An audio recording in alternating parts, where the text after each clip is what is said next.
ഇന്ന് ഞാനിവിടെ സാധാരണ ഒരു കേക്കല്ല ഉണ്ടാക്കുന്നത്. നല്ല വെറൈറ്റി ആയിട്ടുള്ളൊരു കേക്കാണ്. ഇതെല്ലാവരും ട്രൈ ചെയ്ത് നോക്കണം. നല്ല ടേസ്റ്റി ആയിട്ടുള്ള കേക്കാണ്. അപ്പോൾ പാലും വിപ്പിംഗ് ക്രീമൊക്കെ ചേർത്തൊരു മിക്സൊക്കെ ഒഴിച്ചിട്ടാണ് ഇത് ഉണ്ടാക്കുന്നത്. അപ്പോൾ എല്ലാവരും ഒന്ന് ട്രൈ ചെയ്ത് നോക്കണം. വീഡിയോ ഇഷ്ടമായാൽ ലൈക്ക് ചെയ്യണം, ഷെയർ ചെയ്യണം.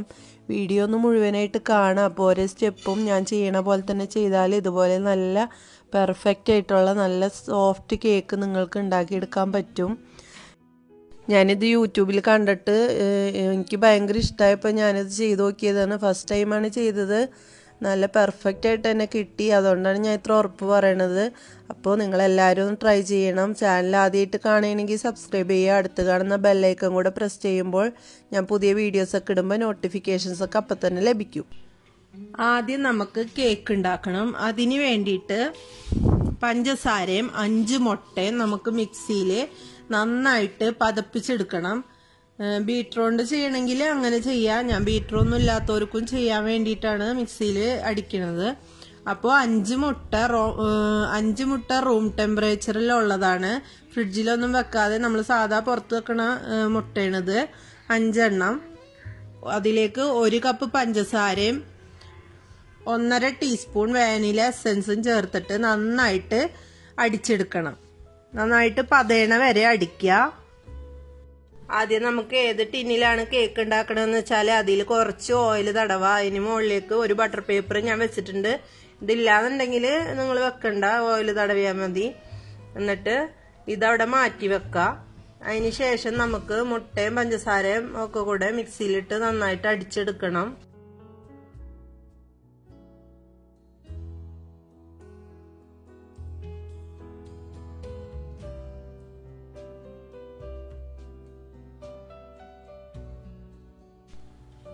ഇപ്പൊ ഞാനിവിടെ മുട്ടയും പഞ്ചസാരയും എസൻസും കൂടെ നന്നായിട്ട് അടിച്ചെടുത്തിട്ടുണ്ട്. അത് ഞാൻ ഒരു ബൗളിലേക്ക് ഒഴിച്ചു കൊടുത്തിട്ടുണ്ട്. ഇതുപോലത്തെ ഒരു വട്ടകയിലാണ് ഞാൻ കേക്ക് ബേക്ക് ചെയ്യാൻ പോണത്. അപ്പോൾ ഇതിൽ കുറച്ച് ഉപ്പിടുക. അതിന് മുകളിൽ ഞാൻ ഇഡ്ഡലി ചെമ്പിലുള്ള തട്ട് വെച്ചിട്ടുണ്ട്. അതിന്റെ മുകളിലേക്കാണ് നമ്മൾ കേക്ക് ടീന് വെക്കുക. ഇതൊരു ലോ ഫ്ലെയിമിൽ ഞാൻ വെച്ചിട്ടുണ്ട്. എന്താന്ന് വെച്ചാല് നമുക്ക് ബാറ്റർ റെഡി ആകുമ്പോഴത്തേന് ഇത് നന്നായിട്ട് ചൂടായിട്ടുണ്ടാവും. അപ്പോൾ ഇതുപോലെ വെച്ചിട്ട് അടച്ചു വെച്ചിട്ട് ഒരു 5 മിനിറ്റ് ഒക്കെ മതിയാവും. 5 മിനിറ്റ് ചൂടാക്കാം. മീഡിയം ഫ്ലെയിമിലോ അല്ലെങ്കിൽ ലോ ഫ്ലെയിമിലോ വെക്കാം. എന്നിട്ട് ഈ ബൗളിന്റെ മുകളിലേക്ക് ഒരു അരിപ്പ് വെച്ചിട്ട് 1.5 കപ്പ് മൈദപ്പൊടിയാണിത്. 250 ml കപ്പിലാണ് ഞാൻ പൊടി അളന്നെടുത്തത്. 1.5 കപ്പ് മൈദപ്പൊടി ഉണ്ട്. ബേക്കിംഗ് പൗഡർ 1.5 ടീസ്പൂൺ ചേർക്കണം. ഇനി ഇത് നമുക്ക് ഈ ബൗളിലേക്ക് അരിച്ച് ചേർക്കാം.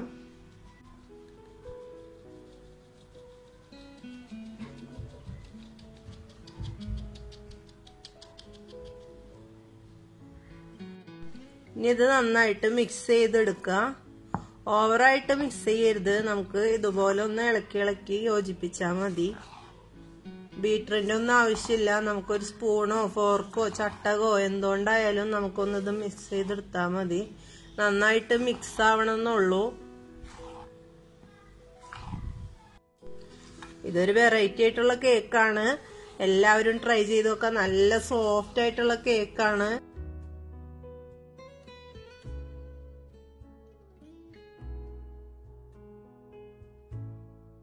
ഇതുപോലെ കട്ടൊന്നും ഇല്ലാതെ നന്നായിട്ട് മിക്സ് ചെയ്തെടുക്കുക. നമ്മൾ ആദ്യം റെഡിയാക്കി വെച്ച കേക്ക് ടീനില്ലേ, അതിലേക്ക് ഈ ബാറ്റർ ഒഴിച്ചു കൊടുക്കുക. ഈ ബാറ്റർ ഒഴിച്ച ശേഷം നമുക്ക് ഇതൊന്ന് ഇങ്ങനെ തട്ടിക്കൊടുക്കണം. അതിൻ്റെ ഉള്ളിൽ എയർ ബബിൾസ് ഒക്കെ ഉണ്ടെങ്കിൽ പോവാൻ വേണ്ടിയിട്ടാണ്. ഇപ്പോൾ നമ്മുടെ വട്ടക ചൂടായിട്ടുണ്ട്.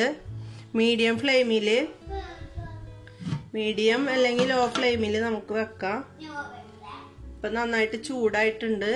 ഇനി ഇത് ലോ ഫ്ലെയിമിലേക്ക് ആക്കണം. കേക്ക് ടിന്ന് ഇറക്കി വെക്കണതിന് മുന്നേ നമുക്ക് ചെറിയ തീ മാത്രം മതി. ഇതിലേതാണ് ചെറിയ തീ നിങ്ങളെ സ്റ്റൗവിൽ എന്ന് വെച്ചാൽ അത്രയും ചെറുതാക്കി വെക്കുക. ഇല്ലെങ്കിൽ കേക്ക് പെട്ടെന്ന് കരിഞ്ഞു പോകും. അടി കരിയും, ഉള്ളു വേവൂല. അപ്പൊ ഇനി ഇതിലേക്ക് ഇറക്കി വെക്കാം. ഇനി ഞാൻ എന്റെ മൂടി ഉറപ്പില്ലാത്തോണ്ട് ആവി പുറത്തേക്ക് പോകണ്ടെന്ന് വിചാരിച്ചിട്ട് ഒരു ഫോയിൽ പേപ്പർ വെച്ചിട്ട് ഇതിനൊന്ന് കവർ ചെയ്യുന്നുണ്ട്. നിങ്ങളെ പാത്രത്തിന്റെ മൂടി നല്ല ഉറപ്പുള്ളതാണെന്നുണ്ടെങ്കിൽ ഇതിന്റെ ആവശ്യമൊന്നുമില്ല. എന്നിട്ട് ഞാൻ ഇതിന്റെ മേലൊക്കെ ഒരു കട്ടിയുള്ള എന്തെങ്കിലും വെച്ചാൽ മതി. ഞാൻ പ്രസ്സാണ് എടുത്ത് വെച്ചേക്കണത്. മൂടി ഉറപ്പില്ലെങ്കിൽ മാത്രം ഇങ്ങനെ ചെയ്യേണ്ട ആവശ്യമുള്ളൂ കേട്ടോ. നിങ്ങളെ പാത്രത്തിന്റെ മൂടി കറക്റ്റ് ആണെന്നുണ്ടെങ്കിൽ ഇതിന്റെ ഒന്നും ആവശ്യമില്ല. മിൽക്ക് മിക്സ് റെഡിയാക്കാൻ വേണ്ടിയിട്ട് ഞാൻ 250 ml കപ്പില് 2 കപ്പ് പാൽ ഒഴിച്ചിട്ടുണ്ട്. അപ്പോൾ ഇത് മിക്സ് റെഡിയാക്കുമ്പോൾ ഈ പാല് ഫ്രഷ് മിൽക്ക് ആണെങ്കിൽ അതേപോലെ തന്നെ ചേർക്കുക. നാട്ടിലെ പാലൊക്കെ ആണെന്നുണ്ടെങ്കിൽ നമ്മൾ കാച്ചിയതിന് ശേഷം തണുത്തതിന് ശേഷം മാത്രം എടുക്കുക. ഇനി വേണ്ടത് 1/2 കപ്പ് വിപ്പിംഗ് ക്രീമാണ്. ഹെവി ക്രീമോ വിപ്പിംഗ് ക്രീമോ ഏതായാലും എടുക്കുക. ഞാനിവിടെ വിപ്പിംഗ് ക്രീമാണ് എടുത്തിട്ടുള്ളത്. അതും കൂടെ ഇതിലേക്ക് ചേർത്ത് കൊടുക്കുക. ഇനി ഇതിലേക്ക് 3 ടേബിൾ സ്പൂൺ പഞ്ചസാര ചേർത്ത് കൊടുക്കുക.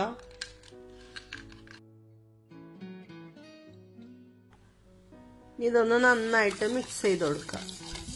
ഈ പാത്രം മിക്സ് ചെയ്തതിന് ശേഷം ഈ പാത്രം മൂടി വെച്ചിട്ട് ഫ്രിഡ്ജിൽ വെക്കാം. ഇപ്പൊ 1 മണിക്കൂറായിട്ടുണ്ട്. നമുക്ക് കേക്ക് വെന്തോന്ന് നോക്കാം. ടൂത്ത് പിക്കോ അല്ലെങ്കിൽ പപ്പടക്കോലോ ഉണ്ടോ ഒന്ന് നമുക്കൊന്ന് കുത്തി നോക്കാം. ഇപ്പൊ നല്ല ക്ലിയർ ആയിട്ട് വന്നിട്ടുണ്ട്. ഇതിൽ വല്ല സ്റ്റിക്ക് ചെയ്ത് വരികയാണെന്നുണ്ടെങ്കിൽ കുറച്ച് നേരം കൊണ്ട് വെക്കേണ്ടി വരും. ഇതിപ്പോ നന്നായിട്ട് വെന്തിട്ടുണ്ട്. നമുക്കിനി തീ ഓഫ് ആക്കാം. ഇനി ഇത് ചൂടാറാൻ വേണ്ടിയിട്ട് മാറ്റി വെക്കാം. അതിന് ശേഷം നമുക്ക് ബാക്കിയുള്ളത് ചെയ്യാം. ചൂടാറിയതിന് ശേഷം മാത്രമേ നമുക്ക് മിൽക്കിന്റെ മിക്സും കാരമൽ ചെയ്തതൊക്കെ ഒഴിക്കാൻ പറ്റുള്ളൂ. നമുക്ക് ഇതിലേക്ക് ഇനി കാരമൽ സോസ് വേണം. അത് റെഡിയാക്കാൻ വേണ്ടിയിട്ട് ഞാൻ ഒരു ചായപാത്രത്തിലേക്ക് 1/4 കപ്പ് പഞ്ചസാരയാണ് ചേർത്ത് കൊടുത്തത്. ഇനി നമുക്ക് ഒന്ന് കാരമലൈസ് ചെയ്തെടുക്കണം. ആദ്യം തന്നെ ചെറിയ തീയിലെ വെക്കാൻ പാടുള്ളൂ, ഇല്ലെങ്കിൽ പെട്ടെന്ന് കളറ് മാറിയിട്ട് പഞ്ചസാര അലിയേയില്ല. പിന്നെ അതിനൊരു കയ്പ്പ് രസം വരും. അപ്പൊ ചെറിയ തീയിലിരുന്നിട്ട് ഈ പഞ്ചസാര ഒന്ന് ബ്രൗൺ നിറമാവട്ടെ. അപ്പൊ കളറ് കുറച്ച് മാറി വന്നിട്ടുണ്ട്. ഈ പഞ്ചസാരയൊക്കെ നന്നായിട്ട് അലിയണം.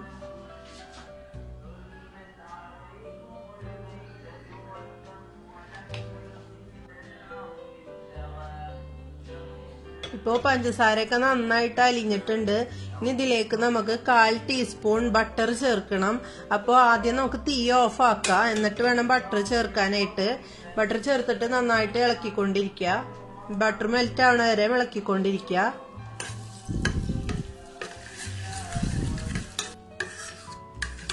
ഇപ്പൊ ബട്ടർ നന്നായിട്ട് മെൽറ്റ് ആയിട്ടുണ്ട്. ഇനി നമുക്ക് ഇതിലേക്ക് വേണ്ടത് വിപ്പിംഗ് ക്രീം അല്ലെങ്കിൽ ഹെവി ക്രീം ഏതായാലും കുഴപ്പമില്ല. അത് ഒരു 1/4 കപ്പ് എടുത്തിട്ടുണ്ട്. അത് ഇതിലേക്ക് ചേർത്ത് കൊടുക്കുക. ചേർത്ത് കൊടുത്തിട്ട് തീ ഓൺ ആക്കുക.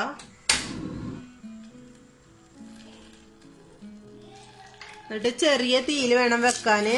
ഇനി ഇത് നന്നായിട്ട് മിക്സ് ചെയ്ത് കൊടുക്കുക. ഒരു 30-40 സെക്കൻഡ് ആവുമ്പോൾ നമുക്ക് തീ ഓഫ് ആക്കാം. ഇതുപോലെ ആയിരിക്കണം നമ്മൾ സോസ്. അപ്പോൾ ഇത് ഓഫ് ആക്കാം. ഇനി ചൂടാറുമ്പോൾ ഇത് കുറച്ചും കൂടെ ഒരു കട്ടിയാവും. അപ്പോൾ ചൂടാറാൻ വേണ്ടിയിട്ട് മാറ്റി വെക്കാം. നമ്മുടെ കേക്ക് കുറച്ചും ചൂടാറിയിട്ടുണ്ട്. നമുക്ക് ഈ സൈഡിൽ നിന്നൊക്കെ ഒന്ന് ഒരു കത്തി ഉപയോഗിച്ചിട്ട് വിടിയിച്ചു കൊടുക്കുക.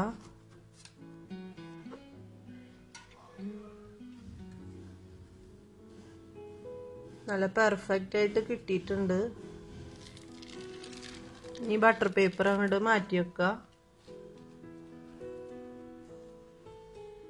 കണ്ട നല്ല സോഫ്റ്റ് ആണ്. നമ്മൾ ആ മിൽക്ക് മിക്സ് ഒക്കെ ചേർക്കുമ്പോൾ ഒന്നുകൂടെ ഒന്ന് സോഫ്റ്റ് ആയി കിട്ടും. ഇനി നമ്മൾ ചെയ്യേണ്ടതെന്ന് വെച്ചാല് ഇതിന് കുറച്ച് ഹോൾസ് ഇട്ട് കൊടുക്കുക. നമ്മൾ ആ മിൽക്ക് മിക്സ് ഒക്കെ ഒഴിക്കുമ്പോൾ ഇതിൽ നന്നായിട്ട് ഉള്ളിലേക്കൊക്കെ നന്നായിട്ട് പിടിക്കാൻ വേണ്ടിയിട്ടാണ് ഇങ്ങനെ ചെയ്യണത്. ഇതുപോലെ ഇങ്ങനെ അവിടെ ഇവിടെ ആയിട്ട് കുറച്ച് ഹോൾസ് ഇട്ട് കൊടുക്കുക. ഇനി കേക്ക് നമുക്ക് തിരിച്ചിട്ട് നമ്മൾ കേക്ക് ഉണ്ടാക്കിയ പാത്രമില്ലേ അതിലേക്ക് തിരിച്ചു വെച്ചു കൊടുക്കുക. നമ്മൾ ഹോൾ ഉണ്ടാക്കിയ ഭാഗം അടിയിലേക്കാക്കിയിട്ട് ഇതിൽ വെച്ചു കൊടുക്കുക. എന്നിട്ട് ഈ അടിഭാഗത്തും അതുപോലെ ഹോൾസ് ഇട്ട് കൊടുക്കുക. ഇത് നമ്മൾ നേരത്തെ റെഡിയാക്കി വെച്ച മിൽക്ക് മിക്സ് ആണ്. അത് ഇതിന്റെ മേലെ കൂടെ ഇങ്ങനെ ഒഴിച്ചു കൊടുക്കാം. ഈ ഹോൾസ് ഒക്കെ ഇട്ട് കൊടുത്തേക്കണോണ്ട് ഇതിന്റെ ഉള്ളിലേക്കൊക്കെ നന്നായിട്ട് ഇത് പിടിച്ചോളും. അപ്പോ മിൽക്ക് മിക്സ് ഒക്കെ നന്നായിട്ട് ഒഴിച്ചിട്ടുണ്ട്. ഇത് നമ്മള് നേരത്തെ റെഡിയാക്കി വെച്ച കാരമൽ സോസ് ആണ്. ആ 30-40 സെക്കൻഡ് ആകുമ്പോ തന്നെ ഓഫ് ആക്കിയിട്ടുണ്ടെങ്കിൽ വിപ്പിംഗ് ക്രീം ചേർത്ത ശേഷം ഇട്ടാ ഇതുപോലെ തണുത്ത് കഴിയുമ്പോൾ നമുക്ക് കറക്റ്റ് ടെക്സ്ചർ ആയിട്ട് കിട്ടും. ഈ സോസ് നമുക്ക് ഈ കേക്കിന്റെ മുകളിലേക്ക് ഒഴിച്ചു കൊടുക്കാം. ഈ സ്റ്റെപ്പ് ഓപ്ഷണൽ ആണ് കേട്ടോ, നിങ്ങൾക്ക് ഇഷ്ടമുണ്ടെങ്കിൽ മാത്രം ചെയ്താൽ മതി. ഞാനിപ്പോ ഈ ചെയ്യണ 2 സ്റ്റെപ്പ്. അല്ലാതെ ഈ കേക്ക് ഈ പാല് മാത്രം ഒഴിച്ചു വെച്ചിട്ടായാലും നിങ്ങൾക്ക് കഴിക്കാവുന്നതാണ്. അപ്പൊ ഇത് നിങ്ങൾക്ക് ഇഷ്ടമുണ്ടെങ്കിൽ മാത്രം ചെയ്താൽ മതി. ഇത് നമുക്കൊന്ന് കേക്കിന്റെ എല്ലാ ഭാഗത്തേക്കും ആക്കി കൊടുക്കാം.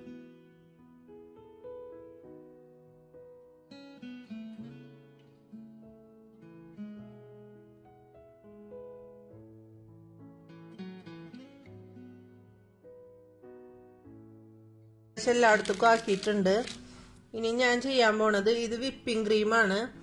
ഞാനിത് ബീറ്റ് ചെയ്തിട്ടൊന്നുമില്ല, നന്നായിട്ട് ബീറ്റ് ചെയ്തിട്ടൊന്നുമില്ല. നമ്മള് കേക്ക് ഐസിങ് ചെയ്യാൻ വേണ്ടിയിട്ട് ചെയ്യണ പോലെ ഒന്നും ചെയ്തിട്ടില്ല. ജസ്റ്റ് ഒന്ന് മിക്സിയിലിട്ട് അടിച്ച് ഇതൊന്ന് കുറച്ച് തിക്കാവാൻ വേണ്ടിയിട്ട്. അല്ലെങ്കിൽ നമ്മള് വിപ്പിംഗ് ക്രീം അങ്ങനെ തന്നെ എടുത്തൊഴിക്കുമ്പോൾ ആകെ പരക്കും. അപ്പൊ ഞാൻ കുറച്ചൊന്ന് ഇതാക്കിയിട്ടുണ്ട്.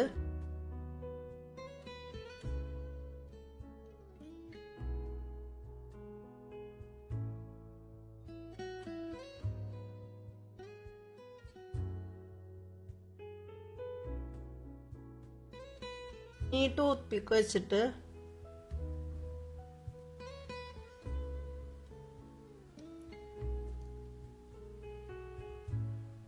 ക്രീം കുറച്ച് തിക്കായി പോയി, അതുകൊണ്ട് ഡിസൈൻ ശരിക്കും വന്നില്ല.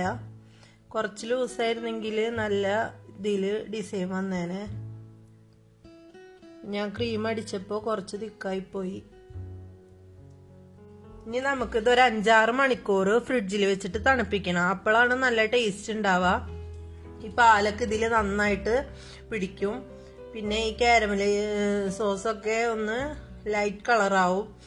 അപ്പോൾ ഇതൊക്കെ ഇതിൽ നന്നായിട്ട് പിടിക്കണം. അതുകൊണ്ട് 5-6 മണിക്കൂറെങ്കിലും കുറഞ്ഞത് ഫ്രിഡ്ജിൽ വെക്കണം. ഇപ്പൊ നമ്മള് രാത്രിയൊക്കെ ഉണ്ടാക്കി വെക്കുകയാണെങ്കിൽ രാവിലെ എടുക്കാൻ പറ്റും. ഇതിപ്പോൾ ഞാൻ ഓവർനൈറ്റ് ഫ്രിഡ്ജിൽ വെച്ചതാണ്. ഇപ്പോൾ കണ്ടില്ലേ കാരമൽ സോസിൻ്റെ കളറൊക്കെ ഒന്ന് ലൈറ്റ് ആയിട്ടുണ്ട്. അപ്പോൾ ഇതൊക്കെ സെറ്റ് ആയിട്ടുണ്ട്. കുറച്ച് പാലിങ്ങനെ അടിയിലുണ്ടാവും. അപ്പോൾ നമുക്കിതൊന്ന് കട്ട് ചെയ്ത് നോക്കാം.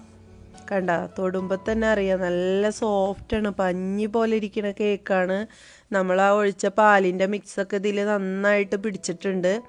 അപ്പോൾ ഇതുപോലെ ഒന്ന് സൈഡൊക്കെ വിടിയിച്ചെടുക്കുക. എന്നിട്ട് നമ്മൾ ഇതിൻ്റെ ഉള്ളിൽ നിന്ന് എടുക്കുമ്പോൾ ഒന്ന് സൂക്ഷിച്ചിട്ട് എടുക്കുക. നല്ല സോഫ്റ്റ് ആയതുകൊണ്ട് ചിലപ്പോൾ പൊട്ടിപ്പോവും. കണ്ട നല്ല സോഫ്റ്റ് ആയിട്ട് ഇരിക്കുന്നുണ്ട്.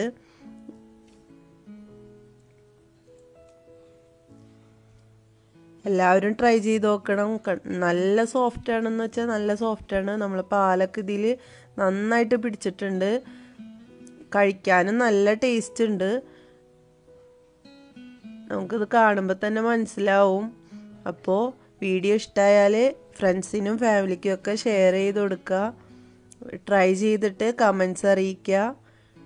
സബ്സ്ക്രൈബ് ചെയ്യാത്തവരുണ്ടെങ്കിൽ സബ്സ്ക്രൈബ് ചെയ്യുക. ഞാൻ എൻ്റെ റെസിപ്പി ഇവിടെ ലാസ്റ്റ് ടൈപ്പ് ചെയ്തിട്ടിട്ടുണ്ട്. അപ്പോൾ അതൊന്നും എല്ലാവരും കാണാം. അത് അത്ര പാടൊന്നുമില്ല ഉണ്ടാക്കാനായിട്ട്, നല്ല ഈസി തന്നെയാണ്. നമ്മൾ സാധാരണ കേക്ക് ഉണ്ടാക്കുന്ന പോലെ തന്നെയാണ് കേക്കൊക്കെ ഉണ്ടാക്കുന്നത്.